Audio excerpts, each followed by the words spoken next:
Assalamualaikum warahmatullahi wabarakatuh. Perkenalkan, nama saya Eka Nurkolisa. Nama saya Muhammad Ilham Ardiansyah. Kami dari kelompok 7 akan mempresentasikan tugas kami yang berjudul Munasabah Al-Quran. Pengertian munasabah. Secara etimologi, munasabah berasal dari kata yang berarti serupa dan berdekatan. Secara istilah, munasabah berarti hubungan atau keterkaitan dan keserasian antara ayat-ayat Al-Quran.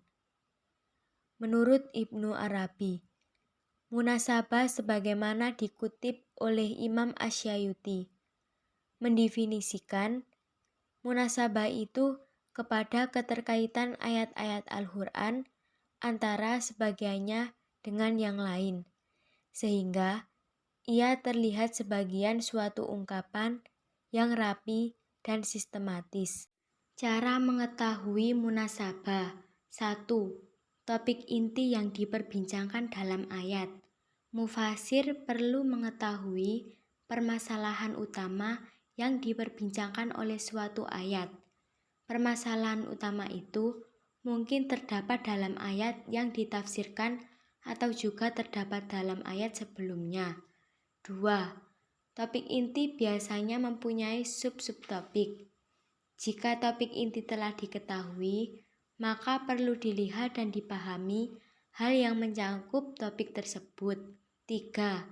Sub-subtopik mempunyai unsur-unsur tersendiri, dan masing-masing ayat ada yang berbincang mengenai topik inti, subtopik, dan ada yang Macam-macam memperbincangkan munasabah dilihat unsur-unsur yang dari ada sifatnya pada terbagi subtopik. menjadi dua bagian.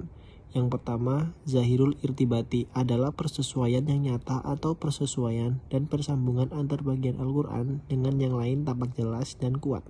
Karena kaitan antara ayat satu dengan ayat yang lain erat sekali, hingga yang satu tidak bisa sempurna jika dipisahkan dengan ayat lain. 2. Kafi irtibati, persesuaian yang tidak jelas atau samaran persesuaian antara ayat yang satu dengan ayat yang lain. Yang lebih menitik beratkan hubungan dijelaskan Salahuddin Hamid dalam studi Ulumul Quran, sehingga tidak nampak adanya hubungan antara keduanya, bahkan seolah-olah masing-masing ayat itu berdiri sendiri. Munasabah dilihat dari materinya terbagi menjadi dua bagian. Munasabah antar ayat meliputi A. Munasabah fawatihus suwar wa khawatihus suwar dengan kandungan surat. B. Munasabah antara ayat-ayat Al-Quran dalam satu surat. Bentuk munasabah seperti ini adalah hubungan keterkaitan makna antara satu ayat dengan ayat yang datang sesudahnya atau sebelum ayat tersebut. 2. Munasabah antar surat dapat terdiri dari munasabah antar surat yang saling berdekatan. Munasabah terjadi disebabkan oleh hubungan yang bersifat lafzian maupun zahiran antara awal surat dengan akhir dari surat sebelumnya. Menurut Mana Khalil Khatan, munasabah terbagi ke dalam tiga kategori, yaitu 1. Munasabah terletak pada perhatiannya terhadap keadaan lawan bicara. 2. Munasabah antara satu surat dengan surat yang lain, misalnya pembukaan surat Al-Hadid yang diawali dengan tasbih. 3. Munasabah antara awal surat dengan akhir surat, misalnya apa yang terdapat dalam surat Al-Qasas. Surat ini dimulai dengan menceritakan Nabi Musa, menjelaskan langkah awal dan pertolongan yang diperolehnya, kemudian menceritakan perilakunya ketika ia mendapatkan dua orang laki-laki yang sedang berkelahi. Kemudian surat ini diakhiri dengan menghibur Nabi Muhammad SAW bahwa ia akan keluar dari Mekah dan dijanjikan akan kembali lagi ke Mekah, serta melarangnya menjadi penolong bagi orang-orang kafir. Urgensi dan kegunaan munasabah.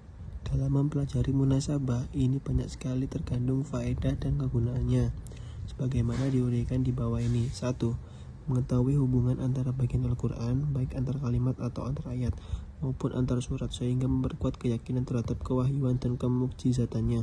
2. Dapat membantu dalam menafsirkan ayat-ayat Al-Quran bila tidak ditemukan asbabun nuzulnya. Setelah diketahui hubungan satu kalimat atau ayat yang lain dengan kalimat atau ayat yang lain, dimungkinkan seseorang akan mudah mengistimbangkan hukum-hukum atau isi kandungannya. 3. Untuk memahami keutuhan, keindahan, dan kehalusan bahasa mutu dan tingkat balaghah Al-Quran, serta dapat memahami keutuhan makna Al-Quran itu sendiri. Selain kegunaan mempelajari munasabah sangat penting, maka seseorang yang ingin menemukan korelasi atau hubungan antara ayat atau antar surat sehingga sangat diperlukan kejernihan rohani dan rasio akan terhindar dari kesalahan penafsiran, serta membaca serta cermat kitab-kitab tafsir tentu akan membuat menemukan sebagai segi kesesuaian munasabah tersebut.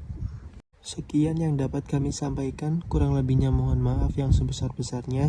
Wassalamualaikum warahmatullahi wabarakatuh.